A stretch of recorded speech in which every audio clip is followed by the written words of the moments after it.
Hello. From March 5th to March 11th, 2021, the Brazil-Canada Chamber of Commerce will be hosting the 15th edition of the Brazil-Canada at PDAC, taking place during the 2021 PDAC Virtual Convention, which includes a series of events focused in the Brazilian mineral exploration and mining industries. I'm Carolina Albernaz, CEO of the Brazil-Canada Chamber of Commerce, and I'm here today with Dino Otranto, Chief Operating Officer for Vale's North Atlantic Operations and Asian Refineries, based out of Sudbury, Ontario. In this role, Dino is responsible for leading Vale's base metals operations in Manitoba, Ontario, Newfoundland and Labrador, and the UK, as well as two small refineries in China and Japan. Dino, welcome, and thank you very much for being here today. Hello, Carolina. It's a pleasure and an honor to be speaking with you today. Thank you. Thank you. As you know, there's a global focus on sustainability in mining right now.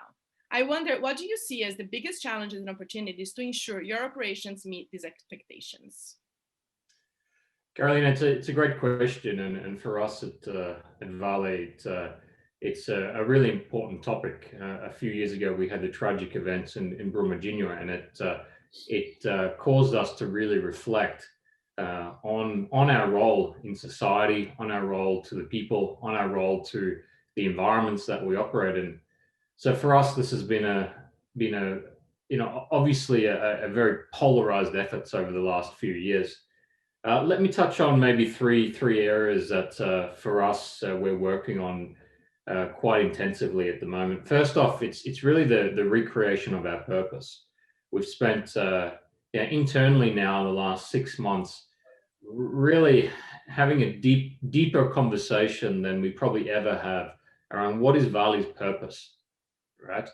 And for us, the core areas that we landed on is really the connection we have with the societies that we operate in, the people that operate with us, our employees and our contractors, and I'll touch on safety in a little bit. And really, what's now overshadowing a lot of the work that we're doing is the work we're doing in our low carbon agenda. Right, we have quite ambitious targets, not unlike some of our competitors and not unlike most of the industry. And we really think that that's a great thing for us as an organization to strive for. In speaking to some of the challenges, with every major change or a transformation or whatever you want to call it that happens inside an organization, I always talk to the culture of the business. For me, the technology is the exciting enablers, right? And for me, the culture of our people, the societies that we work with, our partners, is really the key. Some would say it's a challenge, but again, I'm excited by those conversations. And what I'm seeing now, and having been in the industry for some time, is a much more meaningful, open, and listening conversation to internally, to our own people, to our contract partners. And really critically for us is we see ourselves as potentially not the owners anymore. We are the partners with communities, with governments in many countries that we operate to ensure we have a sustainable future for many years to come. We at Vale, we are proud of the fact that our current footprint is already very competitive compared to some of our peers. But we also have the product mixes that the society in the future really demands of us. We have, a very green footprint in our iron ore business. We have nickel and we have copper. Both those elements are going to be in demand over the next generation. And we feel very proud that the way that we actually make those products at the moment already has a very green footprint, so to speak, in a very socially responsible way that we operate. Here in Canada, for instance, a lot of our energy is already from a hydro source. We have an exciting project underway to convert some of our last remaining sites from diesel to more renewable energy sources moving into the future. So for us, we don't see too much of a challenge. It's going to take a bit of time to really get our mindset around the future. Great question, Carolina. Thanks.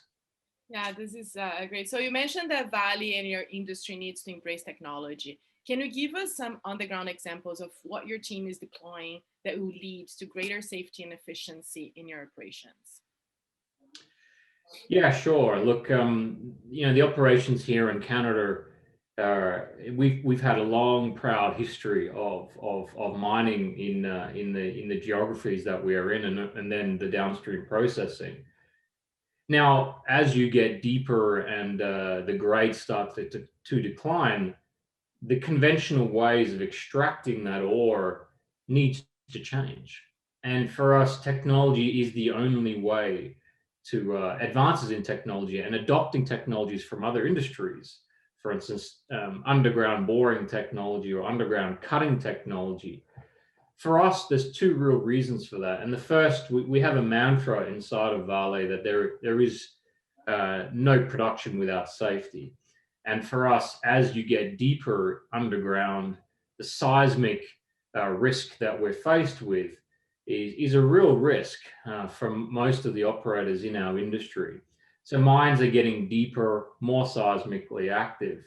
Our people are still relatively close to this working face. So the biggest challenge we have as an industry, not only Vale, is to get people away from the face, as we like to say it. So we have some exciting developments in this space.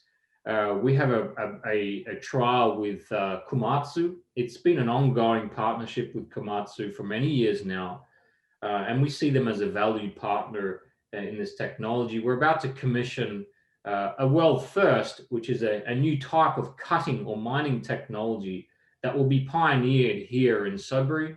And Komatsu has just freshly come off another trial in Australia.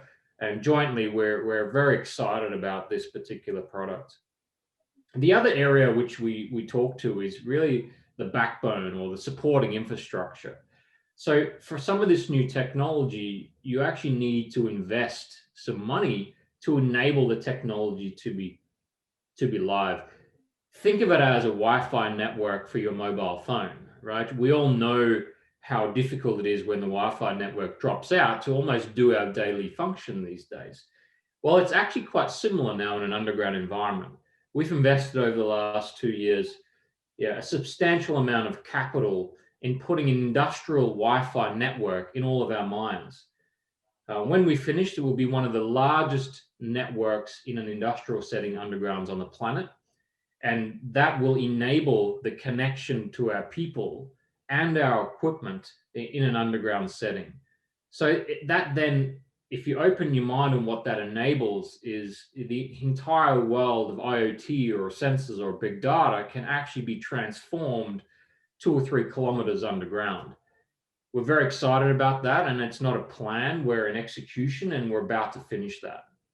This is Some of the other areas that we're working on, if I can just touch on them, Carolina, just quickly, is we have one of the largest already in existence battery electric fleet in an underground setting. So a lot of people are talking about going into this area.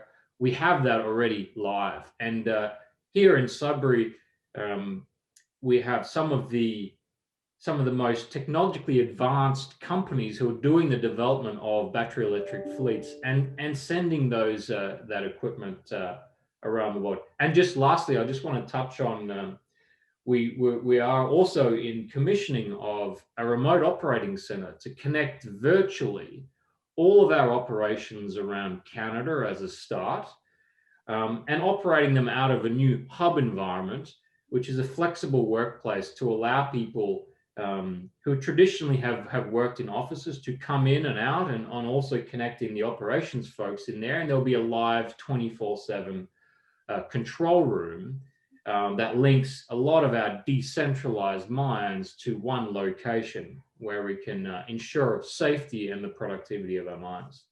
Thanks, Carolina.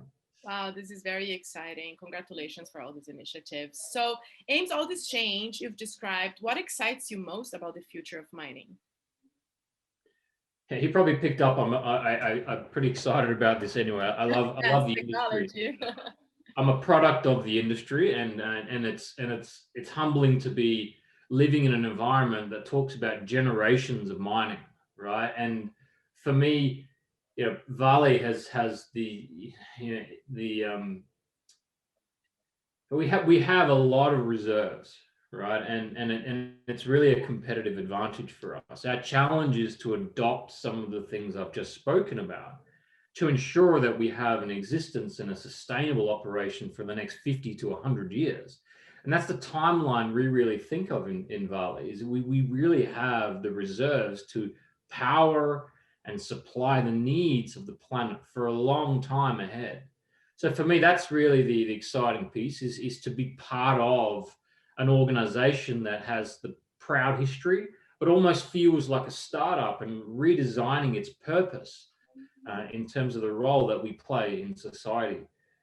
So I mean, for me, that's one of the most exciting things you could ever imagine being part of this industry.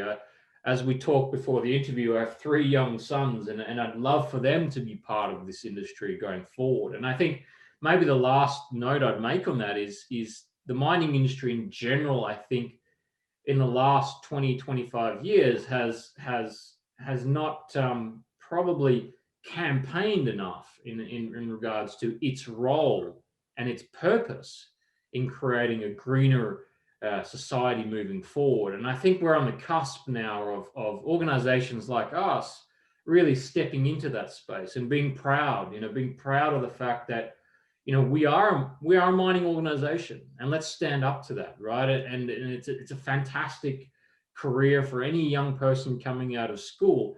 The types of opportunities that we can offer are endless, really. And look, I don't know. I'm an advocate for the industry. I'm an advocate for what we're doing. And so what makes me excited is yeah, just being part of it right now in the moment that we're in. It's a super exciting part of our journey. I can see the sparkle in your eyes. So it is a very exciting industry, and I agree with you. There's so many opportunities, and I feel like we have to change a little bit the perception that people sometimes have from the mining industry, because there's amazing things happening. And the mining industry is probably leading a lot of the climate change initiatives as well through initiatives like this. So thank you very, very much for your time and support. Really appreciate you being here today. So Vale Base Metals is our leading corporate member and an annual platinum sponsor of the Chamber. And we're very thrilled that we're able to have this chat here with you today.